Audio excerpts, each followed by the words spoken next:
Good morning, good afternoon, or good night. Wherever you may be tuning in, know that we're so glad that you're joining us today. We have a special service planned as we bring a close to our Promised Land series. As we've explored the promises God has for people living in the ups and downs of life, we're wrapping things up today with an opportunity to consider what these promises might mean for our neighborhoods and our communities. Pastor Adam will bring a condensed teaching to us out of Isaiah 61 and Luke 4. And then we'll join Pastor Richard for a conversation with some of the members of his team who have been a part of strengthening our partnership with a local community organization. They'll share some of what they've been up to and what they've been learning. So today, you'll learn some principles for serving and learn how Grace Chapel in particular has sought to join hands with some of our local communities and organizations as they seek the flourishing of our neighborhoods. We hope something will spark for you today as you consider how you might be sensing an invitation to serve wherever you are. I'll share a few next steps towards the end of our service and highlight a little bit about what's going on here at Grace these days and how you can get involved. But now, I invite you to quiet your mind for just a moment. If you're moving, maybe take this moment to pause and take a breath.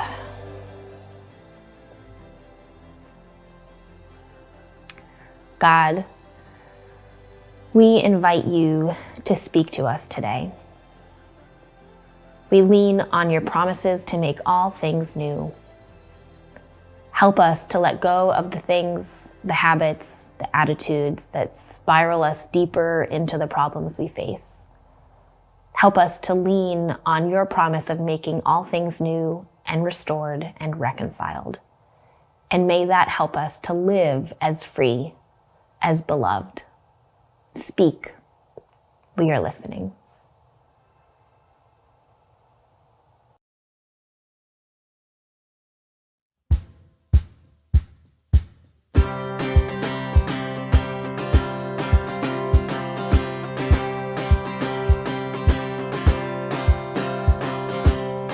I saw Satan fall like lightning.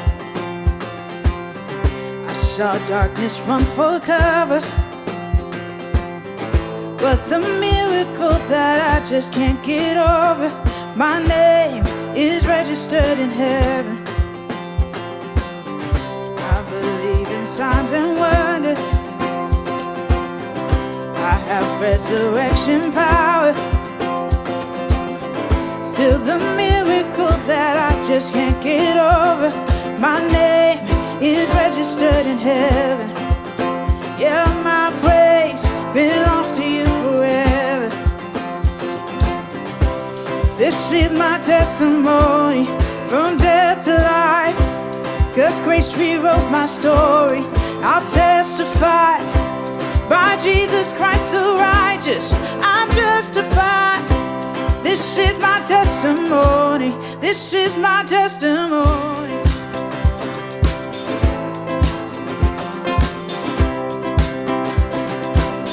Hey. Come together, sons and daughters, bought with blood and washed in water. Sing the praises of the Spirit, Son, and Father. Our God will finish what He started. Yes, our God will finish what He started. This is my testimony from death to life, 'cause grace rewrote my story. I'll testify, by Jesus Christ the righteous, I'm justified. This is my testimony. This is my testimony.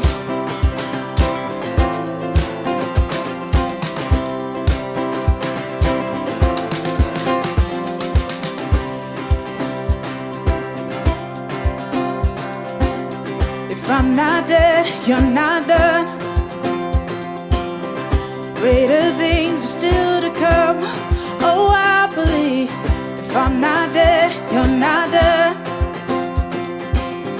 Greater things are still to come.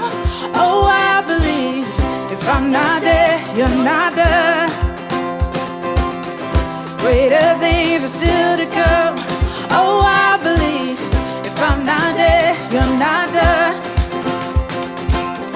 Greater things things are still to come. Oh, I believe. Hey. This is my testimony from death to life. 'Cause grace rewrote my story. I'll testify. By Jesus Christ the righteous, I'm justified. This is my testimony. Oh, I'm alive. This is my testimony from death to life. 'Cause grace rewrote my story. I'll testify. By Jesus Christ the righteous, I'm justified. This is my testimony. This is my testimony.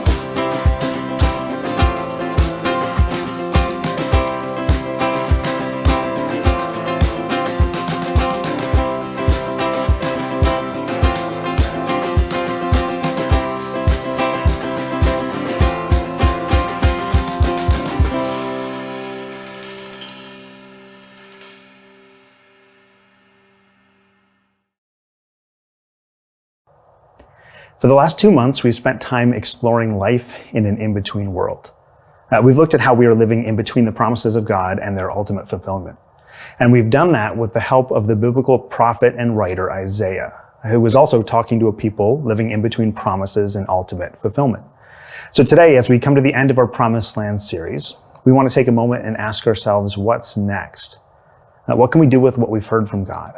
How do we respond to his goodness? And how do we actually respond with the goodness of God to the numerous needs found in the world around us? Because there are huge needs in the world around us. While statistically the average North American enjoys a standard of living unmatched in history, 40% of the world's population lives on less than $2 a day. Over 1 billion people live in desperate poverty. I'm not sure how you hear or feel when you hear that, but I'm guessing that you have a desire to do something. We all have this common desire to do something when we see a need like that. However, despite our good intentions, if we try to solve complex issues in the world without proper diagnosis or plan, we actually might be contributing to long-term harm.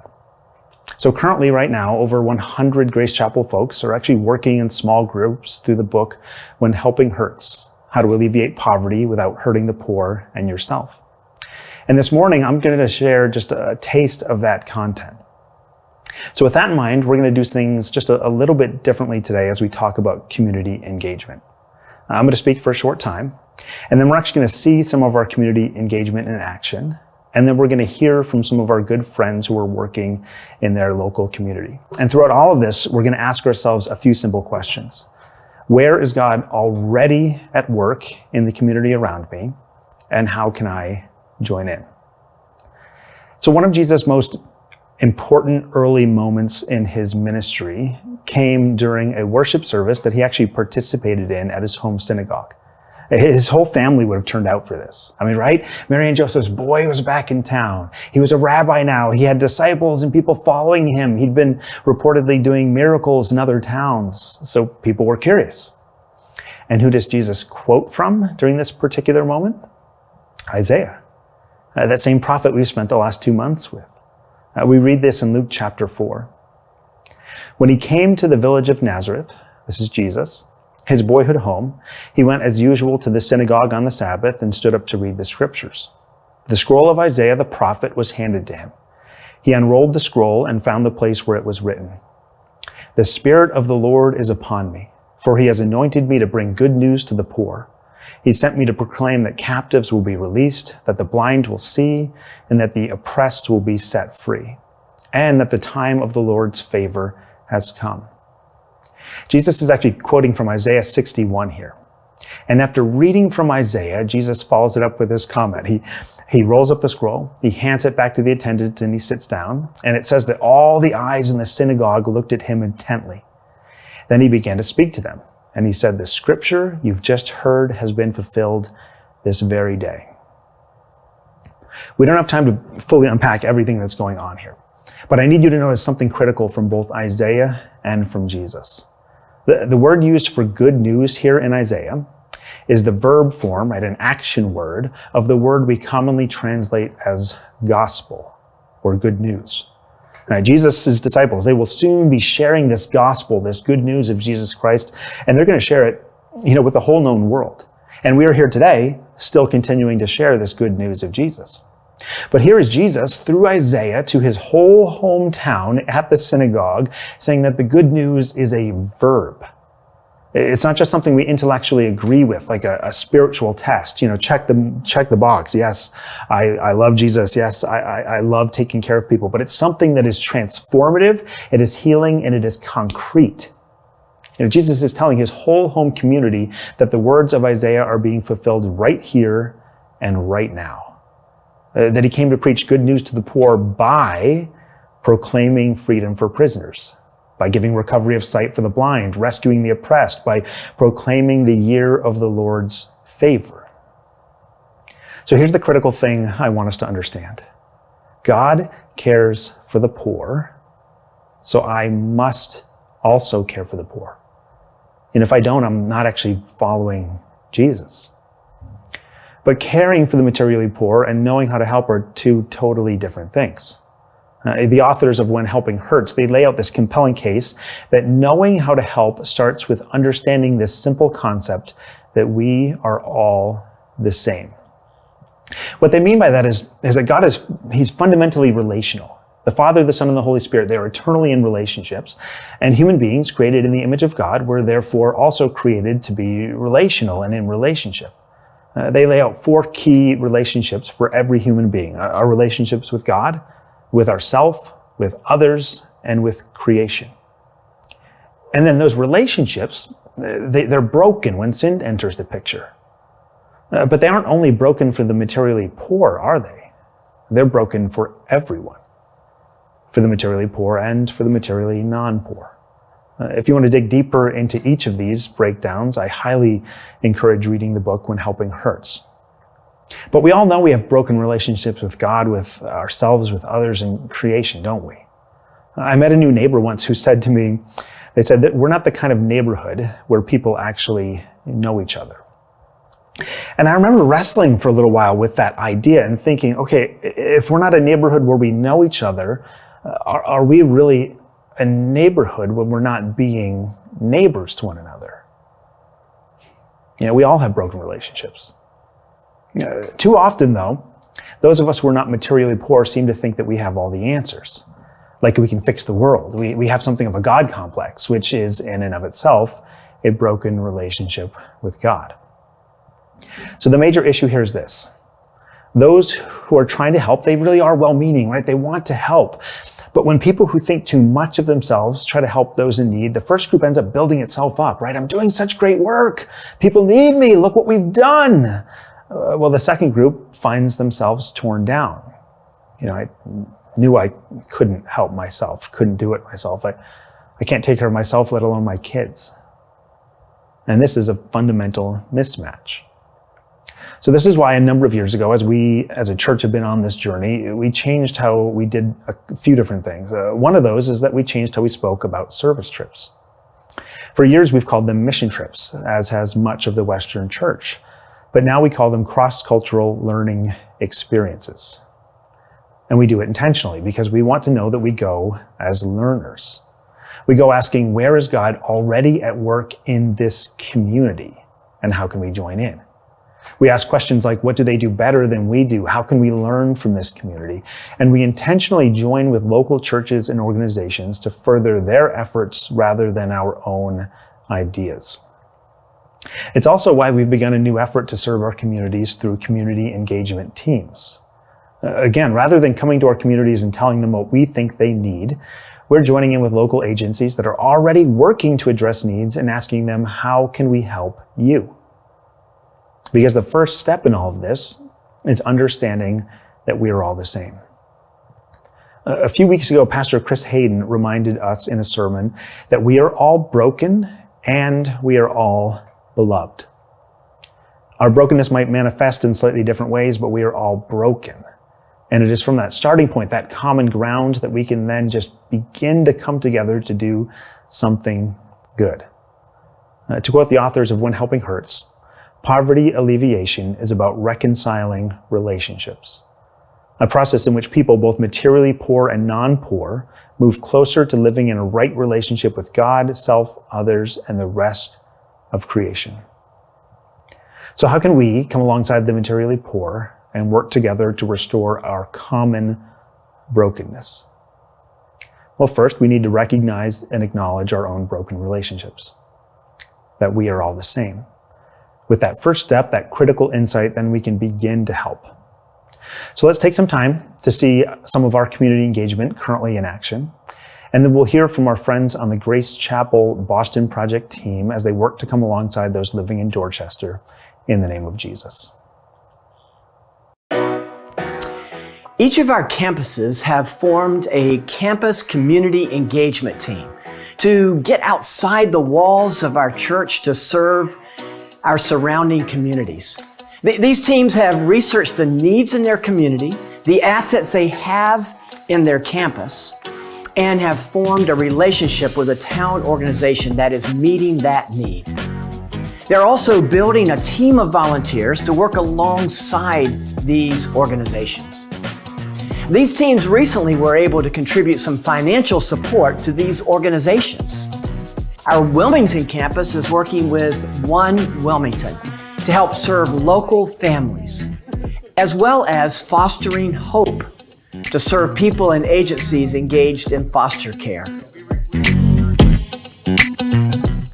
Watertown is serving alongside the Wayside Youth and Family Services, as well as the Watertown Food Pantry. Our Lexington campus is working with the Lexington Youth and Family Services and with LexRAP, the Lexington Refugee Assistance Program, as they resettle Afghan families.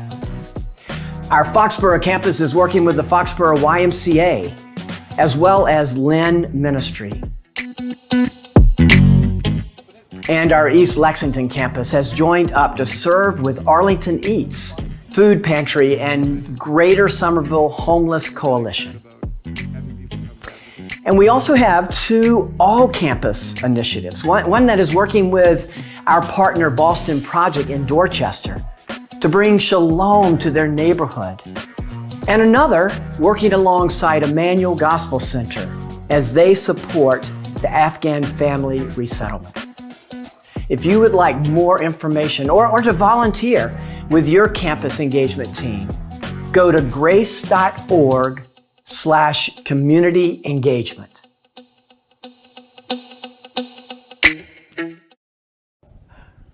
About 10 years ago, Grace Chapel began a relationship with Boston Project. This is an organization in Dorchester started by Paul and Glenna Malcolmus.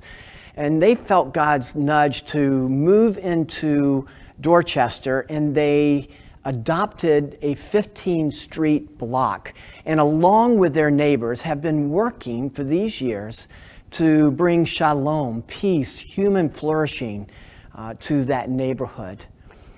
And about a year ago, we felt here at Grace Chapel a nudge to deepen our relationship with Boston Project.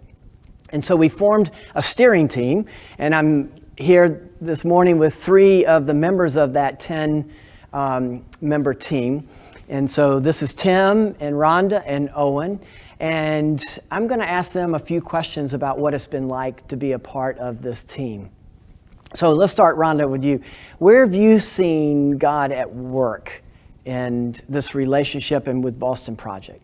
Well, this past summer, I was working at the Elmhurst Park Bible Club, and I could see right from the start when the families dropped off the children and everything, how the staff took a total interest in the families. They wanted to know what was going on in the family, how people were doing, not just a matter of sign this child in.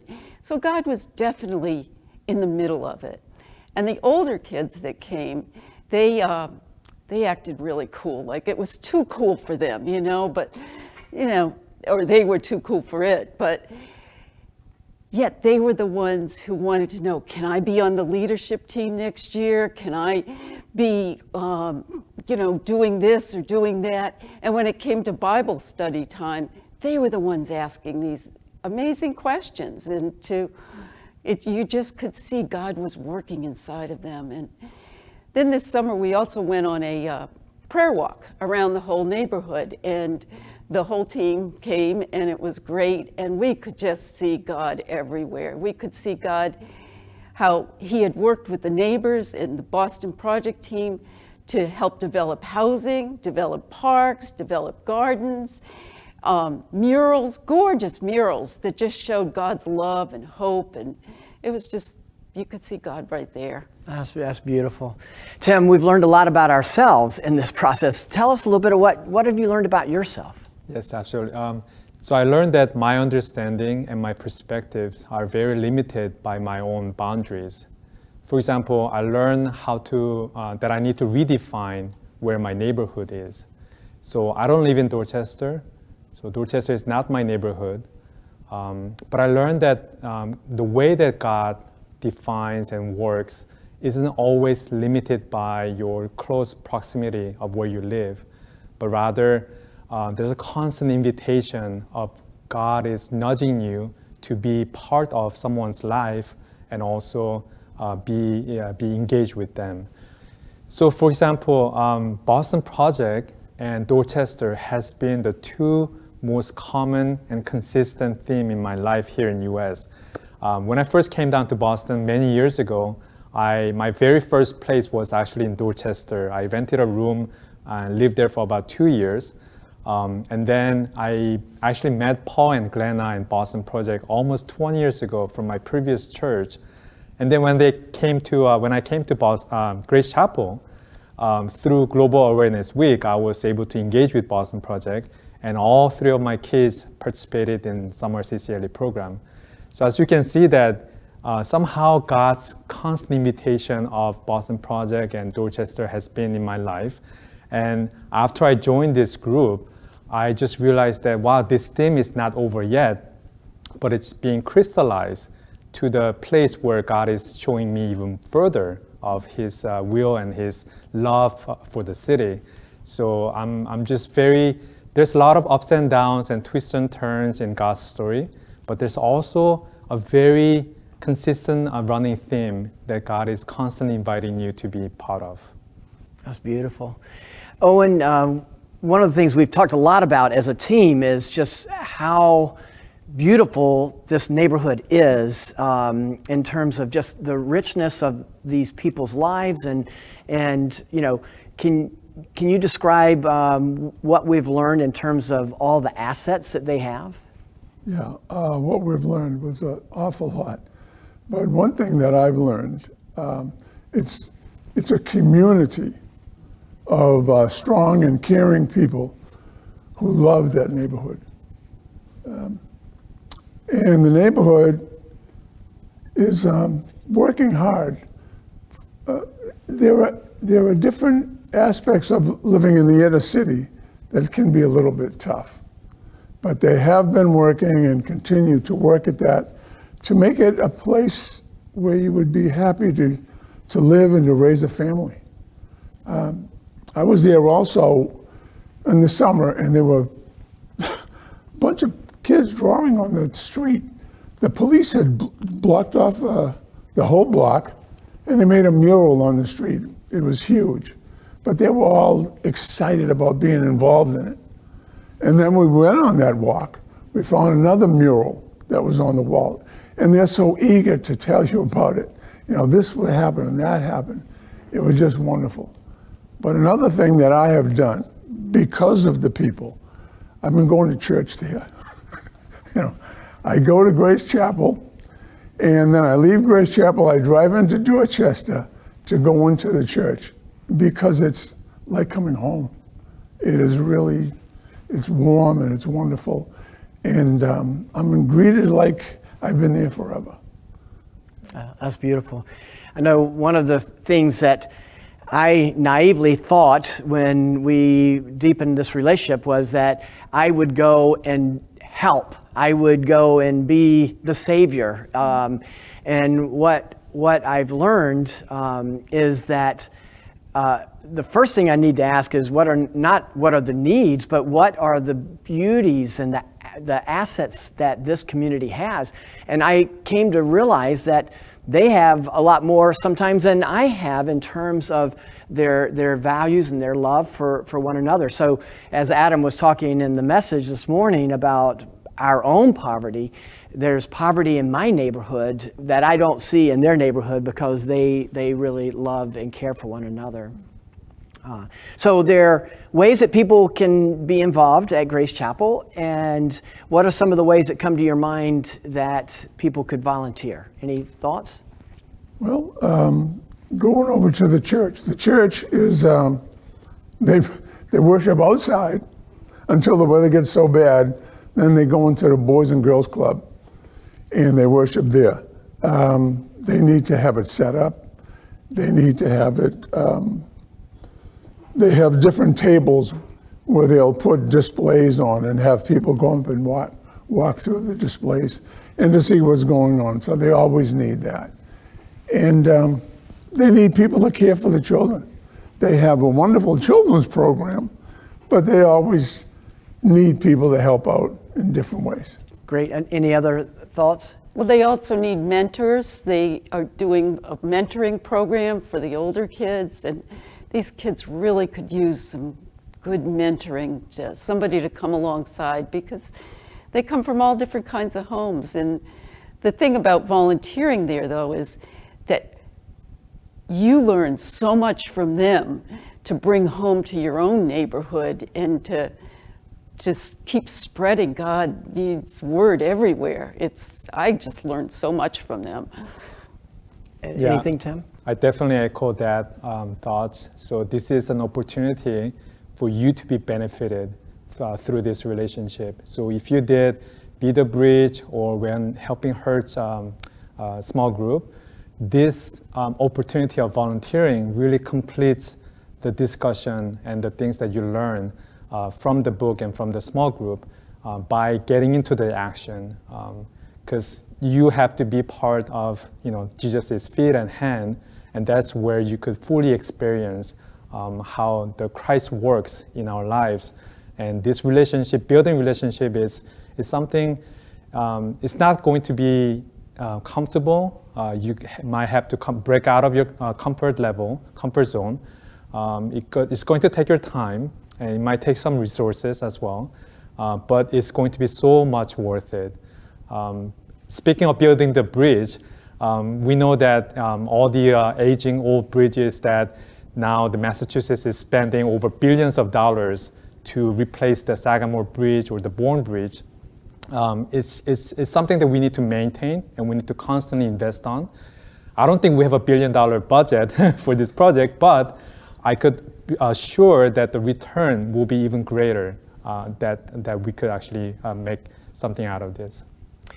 Tim, I remember very distinctly one night when we had our team meeting, you made a statement that really caught, I think, all of us off guard in a good way. And it was about stepping out into your own neighborhood. Can you recreate that?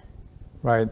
So the whole premise here is that we are spiritually strong, and therefore we are going to the place where they need our help, which is great starting point, and there's nothing wrong with that.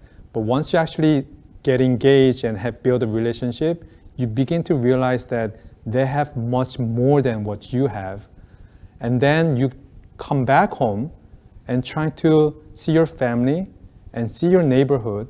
That's when you realize that, wow, the poverty is actually here. We are so spiritually poor, and there's no relationship, and they're so not engaged within our own family or even nearby neighbors. So that's a big contrast and big gap that I was able to see that. So Rhonda talked about, we did a prayer walk in Dorchester, which was fantastic. The weather was great.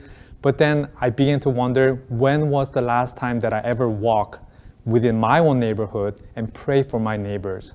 Never. So I felt that was an invitation from God, that that's where we need to start changing our perception and our attitude, that we need to recreate Boston Project within our own neighborhood and our own towns as well. Yeah, that was powerful. As we did do that walk, we did that with the Boston Project team, and you realize that they did this a lot. They walked and prayed around their neighborhood, and when you said that at that meeting, I thought, oh man, when's the last time I walked around my neighborhood and prayed for my neighbors? So that was really a powerful insight. Well, thank you so much. And I hope you've been able to see and hear the joy and enthusiasm that we have been experiencing, building relationships with these new friends in Dorchester. And if you would like to be a part of this effort, you could please email me, richard@grace.org. I want to encourage you to go Google Boston Project. You will be amazed at the flourishing that you see. And yet there are needs that they have asked us to help them with, so we're really looking for more volunteers that can be academic mentors. There's a school there called Boston Tech in this neighborhood. There's this church, neighborhood church there. It's a beautiful relationship that we have now with Boston Project, and we would love to invite you to be a part of it. Email me at richard@grace.org.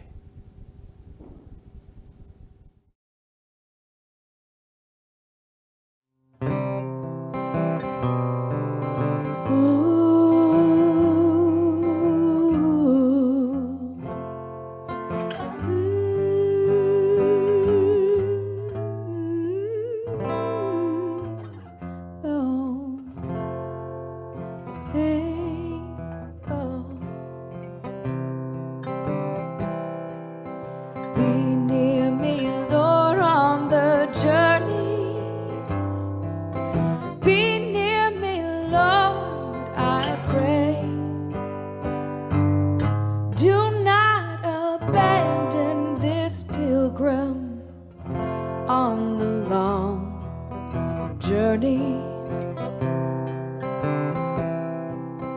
be near me, Lord, in the valley. Be near me, Lord, I pray. Oh, do not abandon this sinner in the deep valley.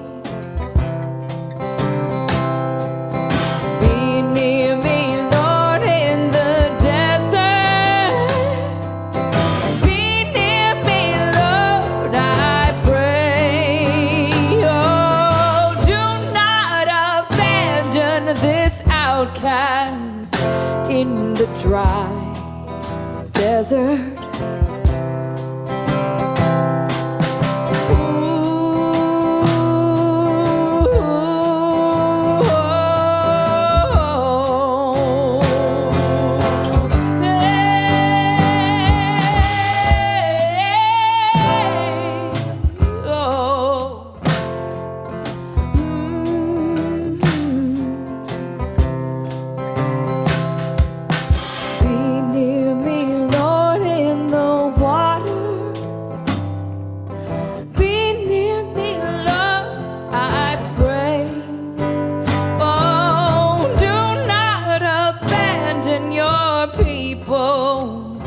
in the deep waters. Be near me, Lord, through the fire. Be near me, Lord, I pray. Oh, do not abandon your promise through the harsh fire.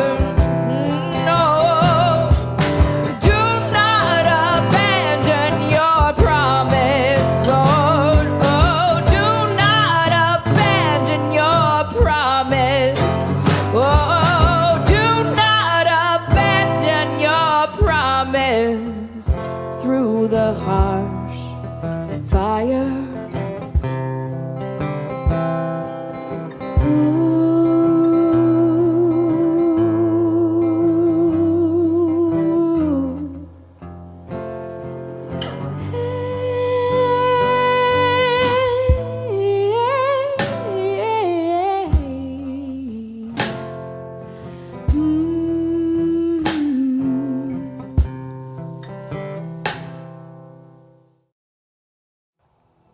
I wonder if you're feeling any nudges or inspiration for how you might join hands with some of the good work being done where you already live.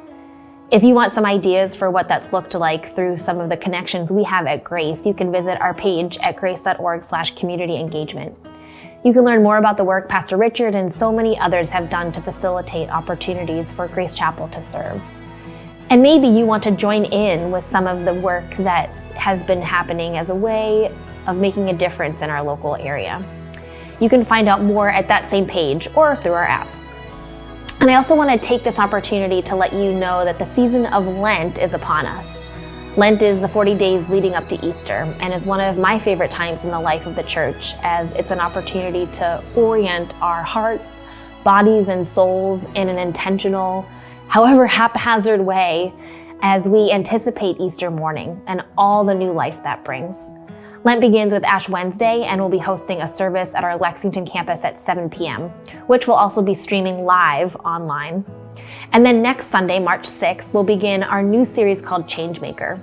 We'll be exploring the events of the final week of Jesus' life and ministry as we consider some of the unlikely ways that Jesus went about changing the world.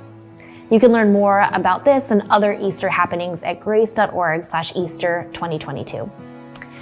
And finally, we have a group leader training coming up Saturday, March 12th. So if you lead a group or would like to explore leading a group, we'll be providing a 2-hour training focused around leading challenging conversations. You can register for this at grace.org/events.